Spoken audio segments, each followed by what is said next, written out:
जब हम कहते हैं कि सत्ता सबके हाथ होनी चाहिए, वो हो ही नहीं सकती जब तक हम सवाल ना पूछ सकें और हम जवाब ना ले सकें।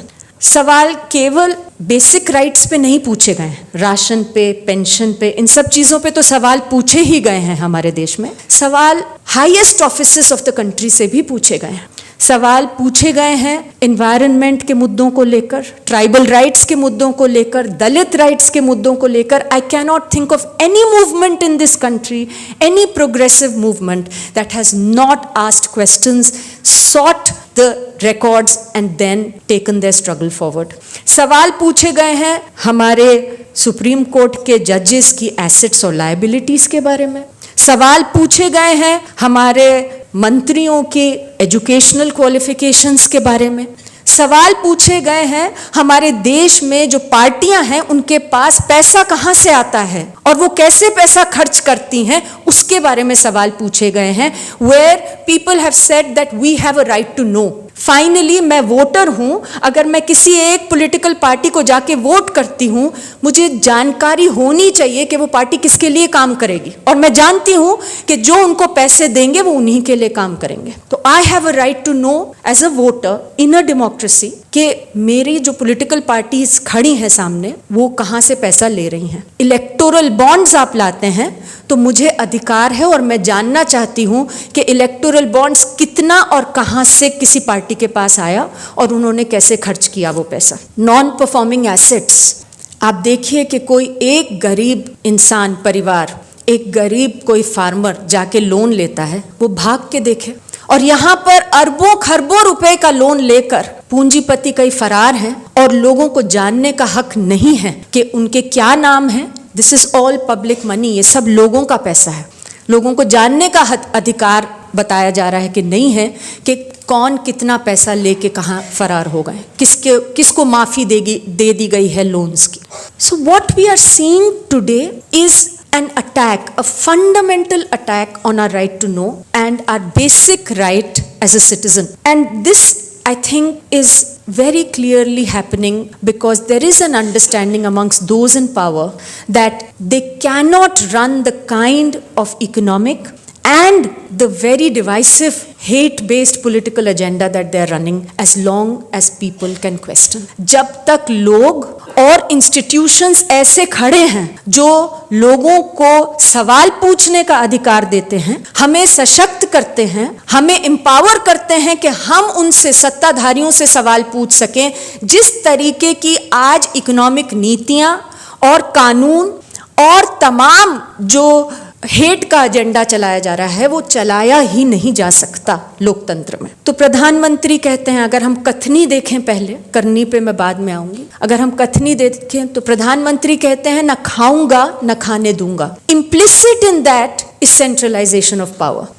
दैट मैं भ्रष्टाचार मैं देख लूंगा। किसी एक महिला को किसी एक रिमोट एरिया में राशन नहीं मिल रहा, पेंशन नहीं मिल रही है, तो प्रधानमंत्री कैसे देखेंगे unless there are institutions and systems and frameworks in place. It's impossible and we know that. Bhopal के पास एक्स्ट्रा जुडिशियल किलिंग्स हुई और लोगों ने सवाल पूछे। जब सवाल पूछे तो एक union cabinet minister, I am not going to name him, stood up and said, यही प्रॉब्लम है हमारे देश में कि आज ये सवाल पूछने का कल्चर आ गया है। There is a culture of questioning in the country which has come and that is the problem. You must trust us, you must trust the government to do what it has to do and it trust that we will do the right thing. हमें vote दे के चुना गया है, इतने बहुमत से चुना गया है, तो आप हमें ट्रस्ट करिए, हमें काम करने दीजिए। मेरे ख्याल से ऐसा विचार द आइडिया ऑफ इंडिया को जिस तरीके से वायलेट करता है, उससे ज़्यादा मैं नहीं सोच सकती कि there can be any violation of it. And I want to say that ये केवल कथनी नहीं है, आप करनी देख लीजिए सरकार की, उसमें स्पष्ट नजर आ रही है यही थॉट। 3 तरीके के प्रहार हैं हमारे देश में आज। ये जो सवाल पूछना और जवाब मांगने का जो सिलसिला है और अधिकार है हमारा, उसके ऊपर पहली चीज, जो सवाल पूछता है उसी पर प्रहार हो रहा है। Anyone who questions is today being targeted. हमारे देश में 90 से ज्यादा लोग हैं जिनकी हत्या कर दी गई है क्योंकि उन्होंने आरटीआई एप्लीकेशन डाल के भ्रष्टाचार या अनियमितताएं निकाली हैं। वो पहले भी होता आया, हो रहा है, पर उसी कारण एक विसल ब्लोअर प्रोटेक्शन कानून की मांग की गई उन्हीं लोगों से जो सूचना के अधिकार की मांग करते हैं और इस्तेमाल करते हैं। और आप में से कई लोग जानते भी नहीं होंगे कि 2014 में जब लोकपाल बिल पास हुआ, साथ ही में विसल ब्लोअर प्रोटेक्शन बिल भी पास हुआ। इसीलिए हुआ कि जो लोग सवाल करते हैं अनियमितताओं को, भ्रष्टाचार को, ह्यूमन राइट्स वायलेशंस को उजागर करते हैं, उनकी प्रोटेक्शन हो सके। 2014 से आज तक उस कानून को ऑपरेशनलाइज नहीं किया गया। हत्याएं चल रही हैं, अटैक्स चल रहे हैं, लगातार चल रहे हैं, लेकिन वो कानून ऑपरेशनलाइज नहीं हो रहा। आप देख लीजिए, we keep talking about shrinking space. आज नरेगा संघर्ष मोर्चा के धरने चल रहे हैं जंतर मंतर पे। 50 लोगों से ज्यादा की परमिशन नहीं मिलती, लोगों को भगाया जाता है इधर से उधर। जंतर मंतर जहां पे जगह नहीं होती थी लोगों को बैठने की, मतलब बजट सेशन में हम याद कर रहे थे कि इतने बज रहे होते थे लाउड स्पीकर्स के हम सब एक दूसरे को रिक्वेस्ट करते थे कि थोड़ी देर हमें चलाने दीजिए, फिर आप ऑन कर लीजिएगा। और आज सन्नाटा है। एक और नरेगा संघर्ष मोर्चा का एक छोटा सा मोर्चा निकालने की इजाजत थी, और दूसरी ओर बहुत सारी तलवारें लेकर हिंदू राष्ट्र निर्माण की एक चल रही थी बैठक, जिसमें किसी को रोका नहीं जा रहा था। This is what the reality is. और जो सवाल पूछ रहे हैं वो सब जान रहे हैं कि हम आज सवाल पूछ रहे हैं, कल हमें एंटी नेशनल भी बोला जाएगा, हमें सेडिशियस भी बोला जाएगा, हमारे ऊपर मुकदमे भी होंगे, ईडी के रेड्स भी होंगे, सीबीआई के भी अजीब अजीब हर रोज नए नए केसेस होंगे, और साथ ही में हमें यूएपीए जैसे कानूनों में अंदर भी बंद किया जाएगा।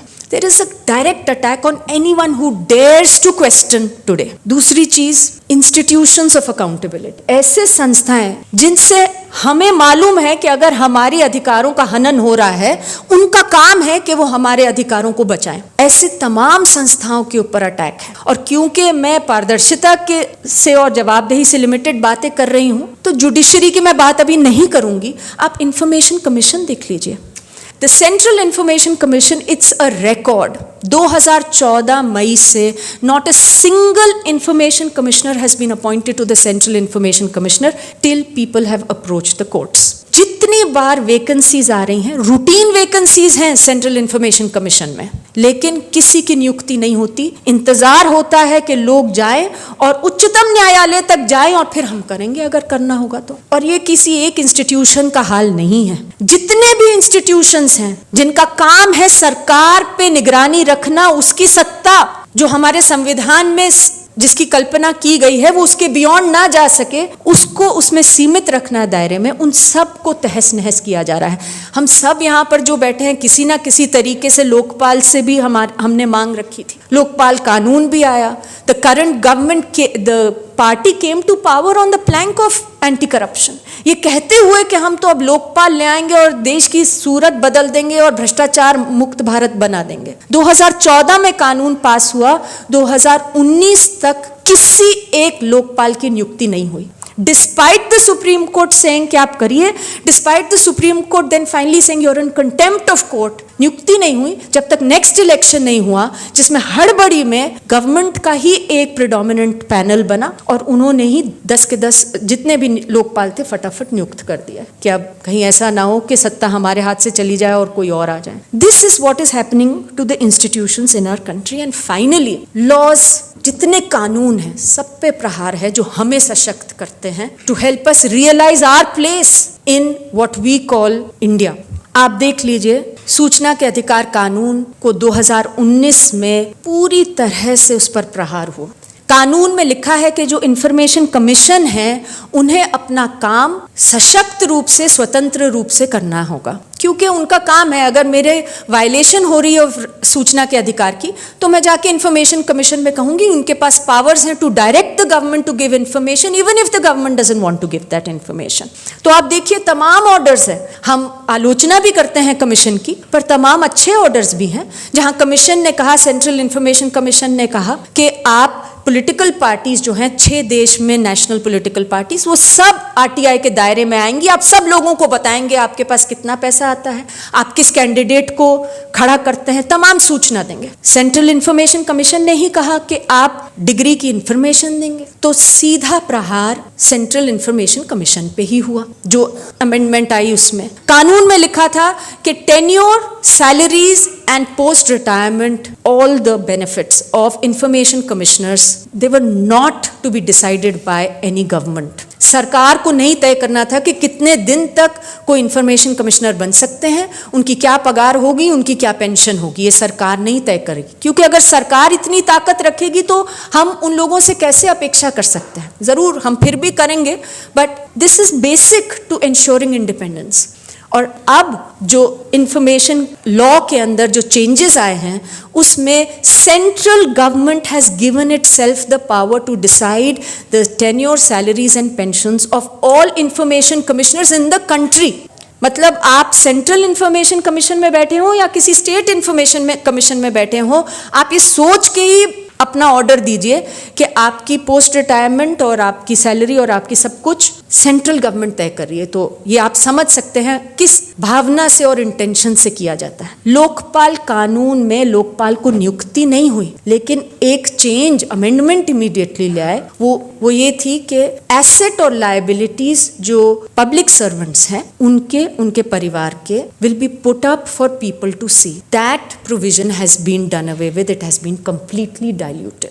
मतलब हम जानते हैं कि कोई रंगे हाथ किसी को भ्रष्टाचार करते हुए, ब्राइब लेते हुए नहीं पकड़ सकता। The only way under the prevention of corruption act to catch someone doing corruption is if there are disproportionate assets to your known sources of income. तो क्या हम क्या कानूनों को किस तरीके से तोड़ा जा रहा है और उनमें क्या बदलाव लाए जा रहे हैं, I think it's very instructive. आप सीबीआई और ईडी के जो तमाम ऑर्डिनेंसेस आए उनको देख लीजिए। ओवरनाइट, मतलब ईडी डायरेक्टर रिटायर हो रहे हैं, पिछली रात को एक ऑर्डिनेंस आ जाता है कि उनकी एक्सटेंशन हो सकती है, जो भी बैठे हैं उनको एक्सटेंशन दी जा सकती है to circuit what, to basically circumvent what the Supreme Court had said. तो सरकार ने अब कह दिया है कि हम एक साल करके सीबीआई के डायरेक्टर और ईडी के डायरेक्टर को एक्सटेंशंस दे सकते हैं। मतलब द अनरिटन थिंग इज कि अगर वो हमारे मतलब का काम करते रहें, जहां हम कहें वहां छापे मारें। अगर आप देख लीजिए आईटी रूल्स जो अभी आए हैं, and I think that it is extremely dangerous. Freedom of expression की